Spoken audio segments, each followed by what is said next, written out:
Waalaikumsalam warahmatullahi wabarakatuh. Alhamdulillah, rabbil alamin. Wassalatu wassalamu ala asyrofil anbiya'i wal mursalin wa ala alihi wa sahbihi ajma'in.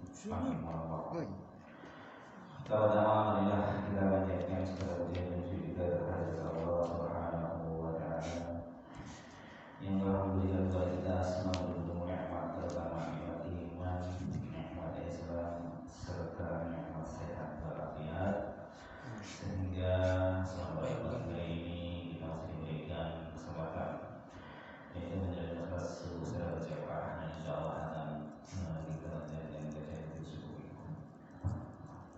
Yang kedua, semoga sholawat wassalamu ala Muhammad sallallahu alaihi wasallam, para keluarganya, para sahabatnya, dan orang-orang beriman di akhir zaman. Semoga kita semua yang ada di sini termasuk yang ada di dalamnya. Amin ya Allah ya Rabbal alamin. Baiklah jemaah sahabat yang insyaallah dirahmati Allah Subhanahu wa taala. Untuk kajian dua hari ini masih tentang bab sholat, yang kita akan baca satu tema, yaitu makmum mengeraskan ucapan amin. Hadis nomor 382. Hadatsana Abdullah bin Maslamah an Malikin an Sumayyi maula Abi Bakrin Abi Sholih an Abi Hurairah anna Rasulullah sallallahu alaihi wasallam qala idza qala al-imam ghairil maghdubi alaihim waladdallin faqulu amin fa innahu mawaffaqa qawluhu qawla al-malaika yaghfir lahum ma taqaddama min dhanbihi. Tabahu Muhammad bin Nu'abarin an Abi Salamah an Abi Hurairah an Nabi sallallahu alaihi wasallam wa Nu'aymul Mujamiru an Abi Hurairah radhiyallahu anhu. Ya, artinya Abdullah bin Maslamah meriwayatkan kepada kami dari Malik, dari Sumai, yakni Maula Abu Bakar, dari Abu Sholeh, dari Abu Hurairah, bahwa Rasulullah SAW bersabda, apabila imam selesai mengucapkan ghairil maghdubi alaihim waladdallin, maka ucapkanlah amin, karena sesungguhnya siapa saja yang ucapan aminnya atau perkataannya ucapan amin malaikat, niscaya akan diampuni dosanya yang telah lalu. Riwayatnya Sumai ini diriwayatkan juga oleh Muhammad bin Amr Salamah dari Abu Salamah, dari Abu Hurairah, dari Nabi sallallahu alaihi wasallam.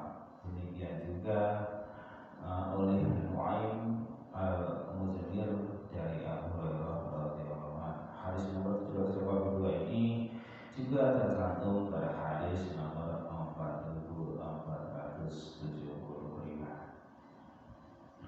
Bapakmu mengeraskan ucapan amin, demikianlah yang tercantum dalam riwayat mayoritas perawi. Dalam naskah riwayat Al-Mustamli dan Al-Hamawi tertera jahril imam bi amin, imam mengeraskan ucapan amin. Namun lafaz pertama lah yang tepat agar tidak terjadi pengulangan lafaz amin. Syarah hadis, perkataan Maula Abi Bakar, Maula Abu Bakar yakni budak dari Abu Bakar bin Abdurrahman bin Al-Harits. Perkataan idza qala imamu ilah, apabila imam selesai mengucapkan, lafaz ini dijadikan dalil pendapat yang menyatakan imam tidak harus membaca amin. Pembahasan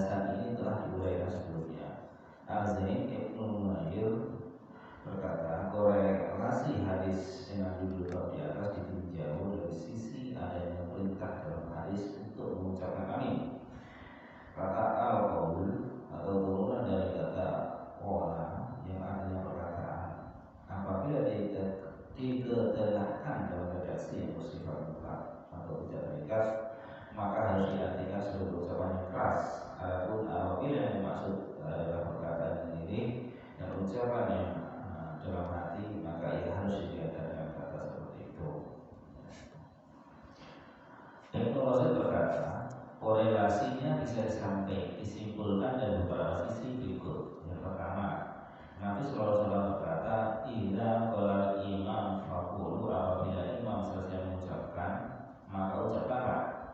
Di sini kata qaul pada lafaz qala disandingkan dengan kata qaul juga pada lafaz qulu, dan imam mengucapkannya dengan keras, maka secara zahir terdapat kesamaan bacaannya, atau makmum dan imam diperintahkan mengucapkan amin dengan keras secara bersama-sama. Kedua, Nabi SAW berkata, maka ucapkanlah dalam lafaz ini tidak dikaitkan dengan apapun, apakah bacaan amin harus dikeraskan atau tidak. Artinya lafaz ini masih bersifat mutlak pada umum dan dimuat dalam redaksi berfungsi menetapkan bukan menafikan. Namun yang berlaku adalah mengucapkannya dengan keras, sebagaimana disebutkan pada pembahasan sebelumnya terkait masalah imam mengeraskan ucapan amin. Apabila lafaz dan masih bersifat mutlak diperlakukan dalam satu bentuk ibadah, maka ia tidak dapat dijadikan hujah terhadap pengawalannya dalam bentuk lain. Demikianlah berdasarkan kesepakatan para ulama. Yang ketiga, telah dijelaskan sebelumnya bahwa makmum diperintahkan agar mengikuti imam. Sebelumnya juga disebutkan bahwa imam mengeraskan ucapan amin tersebut. Oleh karena itu sudah semestinya makmum juga harus mengucapkan ucapan tersebut karena imam telah mengenalnya. Poin terakhir ini telah lebih dahulu disinggung oleh Ibnu Battal. Namun pendapatnya bukan tak cocok. Itu artinya makmum juga harus mengeraskan bacaannya atau bacaan surat atau ayat apabila imam mengeraskannya. Akan tetapi mungkin masalah ucapan amin makmum ini terpisah dari masalah mengeraskan bacaan berikutnya. Karena bacaan yang keras di belakang imam dilarang bersama dari sehingga mengucapkan amin tetap tercakup dalam perintah mengikuti imam yang masih bersifat umum. Hal ini diperkuat dengan riwayat sebelumnya dari kata bahwa dahulu para makmum yang sholat di belakang Ibnu Zubair mengucapkan amin dengan keras.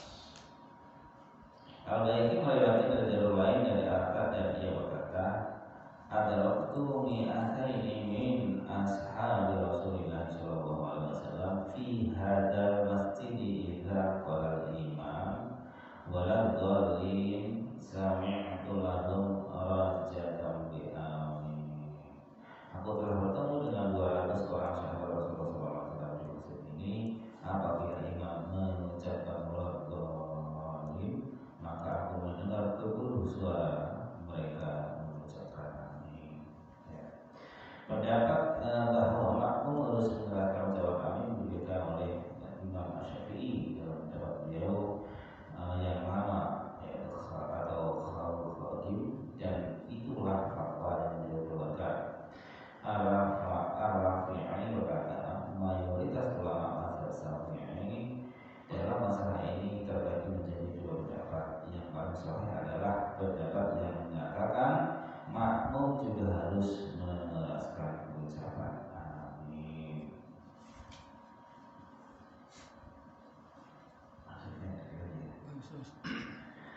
Perkataan taba'ahu Muhammadu wal Mu'abari, riwayat Sumaini ini diriwayatkan juga oleh Muhammad bin Amr secara mutaba'ah, yaitu Muhammad bin Amr bin Al-Hamah Al-Laitsi. Riwayat mutaba'ah ini diriwayatkan secara mausul oleh Ahmad dan Al-Darimi dari Yazid bin Harun, Ibnu Zaimah dari jalur Ismail bin Ja'far, serta Al-Baihaqi dari jalur An-Nadar bin Sumail. Ketiganya dari Muhammad bin Amr dengan lafaz yang semakna dengan riwayat Sumail dari Abu Saleh. Dalam riwayatnya itu disebutkan faqala dzalika qaula ahli sama, lalu ucapan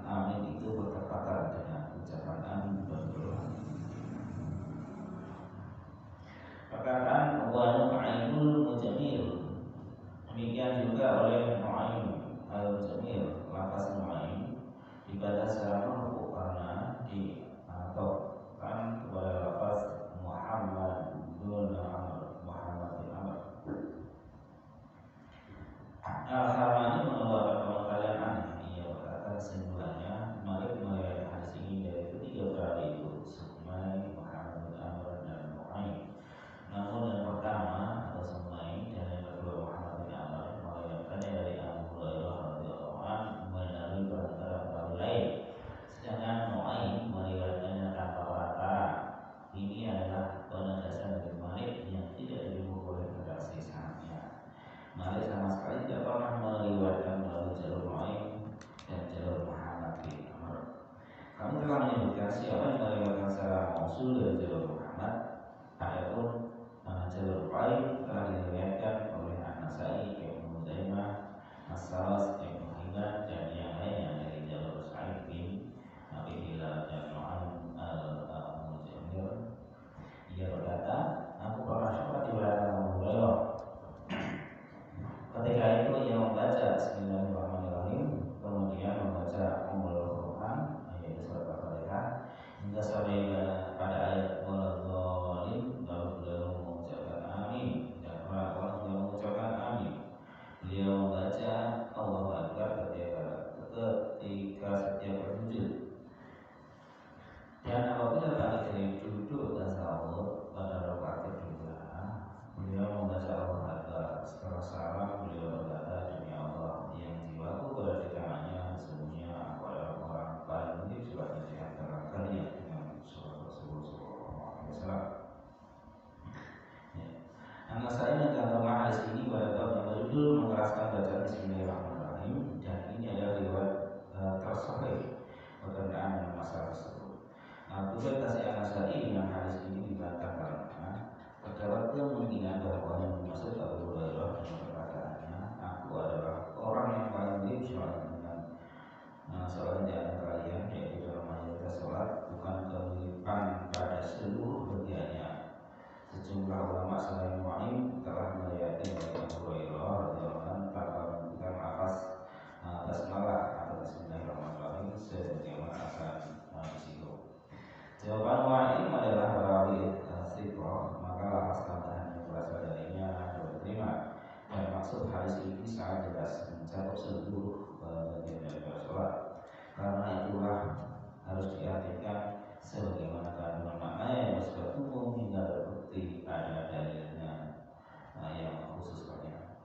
Catatan penting dari uraian yang kami sebutkan di atas dapat diketahui bahwa riwayat Nu'aim secara mutabaah tersebut hanya terkait ucapan amin saja, baik sejak awal ada atau valid maupun tidak ada. Ini berbeda dengan riwayat Muhammad bin Amr secara mutabaah. Sebab sejarah ya hadis tentang mengeraskan makmum mengeraskan ucapan amin bersama-sama dengan imam. Berkata Rasulullah SAW yang tadi telah kita baca hadis dari Abdullah bin Mas'ud mengatakan bahwasanya apabila seorang imam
Assalamualaikum warahmatullahi wabarakatuh.